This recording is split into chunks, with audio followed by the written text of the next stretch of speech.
Hello and welcome to my channel. Well, this is my favorite air gun. I have an air rifle. I think it's a Winchester. I'll show it later on one day. It was more for hunting. It's like a 177 caliber, and it goes about 1,000 feet per second, depending on the pellets you use and stuff. I bought that to replace. I've been into air guns for a while. Back in the 80s, early 80s, when I got out of the military, even before I think I got out of the military, I had BB guns and stuff. And the good thing about air guns are they're not considered firearms because they're not using fire. They're using air or spring pressure or something, but they're not using any propellant to expel themselves other than air, either usually compressed, and in this case it's with a pump.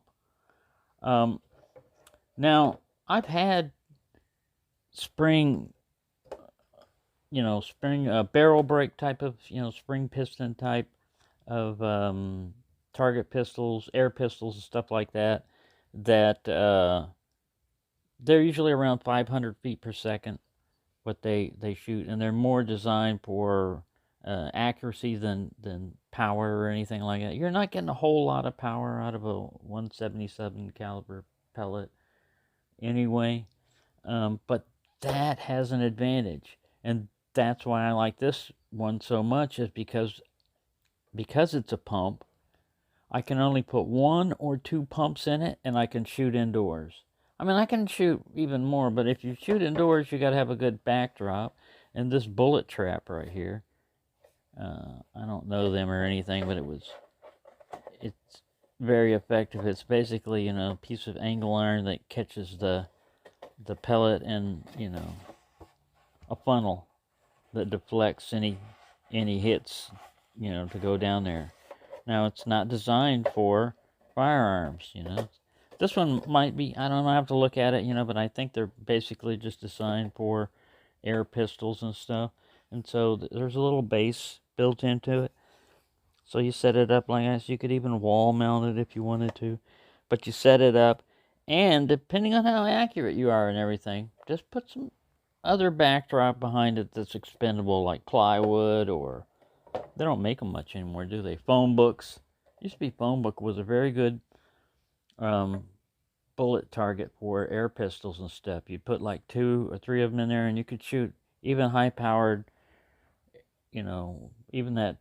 I had a Dana Model 45, no, a RWS Model 45, made in Germany, rifle that was, man, it was heavy, wooden stock and everything. It was pretty accurate. But we're talking about this one, all right? And the reason why, even though this one may not be, people look at it and go, oh, this is a Craftsman American Classic. They go for about $50 in 177 caliber, and I think about like $79 for 177 caliber in Amazon. This is a 177 caliber. That ammo is more plentiful. The 22 has a bigger diameter, and the trajectory is a little bit more arcing than a 177. I have a 22 caliber break action pistol, and I don't shoot it as much as this one. I have that rifle, and I don't shoot as much as this one. Why? Why do I shoot this one that much? Well, you can kind of trick it out. This is kind of tricked out with the, red dot sight and a pistol grip stock. And normally on a pistol you couldn't do this, on a firearm, because this would be considered a short-barreled. They got a thing against people putting stocks on handguns and stuff for some reason. They don't want you to be as accurate with it. I don't understand the reasoning behind it, but it's another one of those laws that'll probably go away because there's a lot of Supreme Court ruling that are challenging that. So see, just by mentioning firearms, I'm going to have to check that on the little thing about firearms, even though this is not a firearm. When you go to put up a video, YouTube wants you to rate yourself, and it has a box for firearm related content. And one of them is, when you click on there, it's firearms or whatever, but it talks about Second Amendment stuff. It says if you talk about uh, guns or anything like that, you have to check this box because some advertisers don't even want to be associated with it. All right, fine. So theoretically you cut down on your ad revenue, but I don't care as long as they don't ban it or demonetize it. That's kind of a way of demonetizing it. Since I'm going to get dinged with it anyway, I can talk about Second Amendment stuff. But this is not a firearm, and it has an advantage. The only way I can do this with a firearm, the only similar way to do that with a firearm, is with CB short rounds or CB long rounds that are basically primer only. I think they call them Flaubert rounds or something like that because they were used in French gallery pistols, stuff. They have like 6mm, little tiny little primer only. Just enough brass to support the bullet.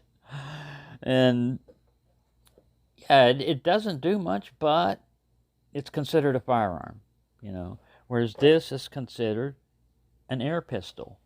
Now, you still need to treat them like you would treat a pistol or anything else. You want to make sure you've got a good backdrop that would absorb the full amount of the bullet as if you aimed right at it, And you want to be safe with it. You don't want to aim it at your pets and stuff like that. You still need to use safe gun handling even with an air pistol. Now, in the old days, this used to be made out of wood, this four stock right here.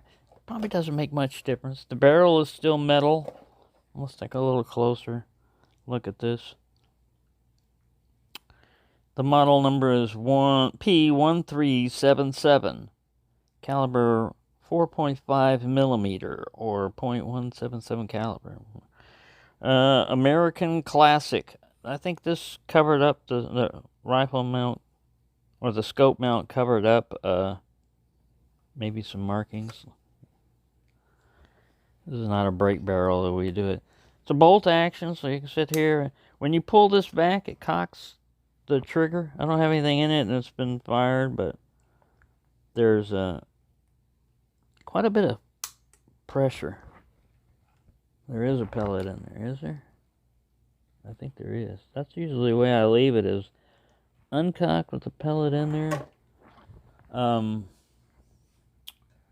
The safe way is not to stick your head down there. And you don't want to dry fire spring piston or any of those type of guns, because you don't want the seal smacking up against that without any resistance. And that's what happens when you put one in there, when you fire one empty. Believe me, it doesn't work good on guns, air pistols, and I don't think that's changed anything since the last time I studied guns and stuff like that. This thing's pretty cool, this little sight here. Like I said, all this stuff is optional. You don't need to add that on there, to have fun, but it's kind of cool to have a little, like a little red dot sight that you can change from green, or you can change from red, and then there's a button over here somewhere down here. Oh yeah, this one that selects between the type of reticle you're going to see, crosshair with a dot in it, a crosshair, a little circle, and then just a dot. And you select that to whatever you want, and then this is basically off. And so when you turn on, you're either going to go to green being at the lowest setting or red being at the high. It'll rotate either way, depending on which way you want to do it. And we probably won't be able to see that through here, will we? It may not. The batteries may be dead. No, there's one in there. There's a red dot in there. The thing about that is a red dot sight, if you've never used one before. I think this thing has an automatic turn off too, and the batteries are underneath there. But here's the brand, if you and you got the up and down that you can adjust, and the left and right. There's up and down. But that's why I like it, is because you still get all the basics of trying to be a good marksman. You have to hold your sight steady. You have to squeeze the trigger instead of jerk it.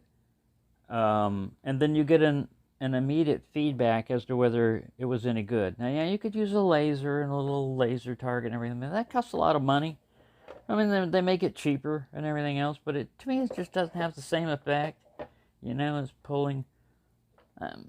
I've never worked with a lot of those. They used to have those even where you could buy, let's say you had a 357 revolver. You could buy cartridges that had, when the hammer hit the primer, it would send a laser pulse out, and this little target would read it, And so you'd still get basically the advantage of dry firing. Oh, I dropped that right on my foot. And just as a side note, as far as like my riffs with the various people around here, I'm not mad at Clown Boy anymore. I talk to him. And the same thing with the maintenance guy. I talk to those also because I can get upset about people, and I usually resolve it after a while, and I have. So, it's better not to have enemies if you can avoid it. That's just the way I try to go in life. If people are that bad, then I just don't have them in my life. Some things you can't avoid, like the maintenance worker, in your complex, and you hate him or whatever. It's going to be a problem if you ever need your sink fixed or whatever. What are you going to do? You're going to fight on the landing before you come through the door. All right, let's settle this now, Buster. Come on. I got a beef with you. What? Over what? Yeah. But back to this. I think this is an excellent gun to train with. You can pump it up and have it do, more powerful stuff if you want to take out small game, stuff like that. But mine is mainly just for indoor target practice. It's just good. You just sit there and you see how well you hit it. I know it's close range and everything else. You're not getting the distance effect and all that.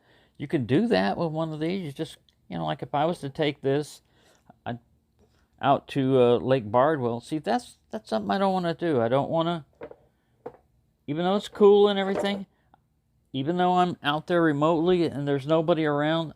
If there's nobody around, it might be all right. But if the thing is open, I'm not going to do it in public. I'm not going to sit here, where people are walking around and that's my kid playing down there by the beach. I mean, yeah, the kid's not in the path of the bullet, and there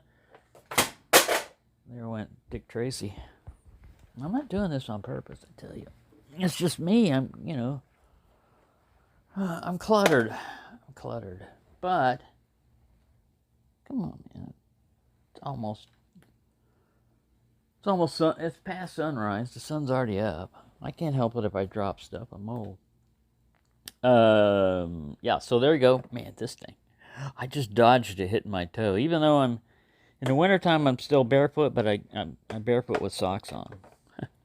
If you can call that. I'm sockfoot? Why is there such thing as, they only say you're in stocking feet. You don't have a short term to describe like barefoot. It's just like it's either one word or two words slammed together.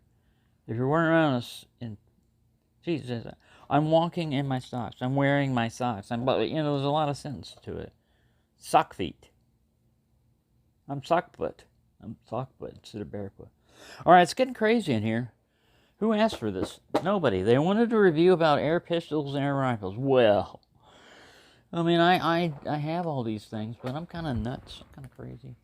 Oh, and I fixed that up for Buddy so that he's got that whole top area. See, I got this whole place missing. Look, this is organization for you right here. I'll get straightened out. I'll get my act together eventually. When I'm in a pine box. Then he's got his act all together. Thank you for watching, and have a nice day. Pine would probably be expensive now. They'd be Simupine, Plastipine.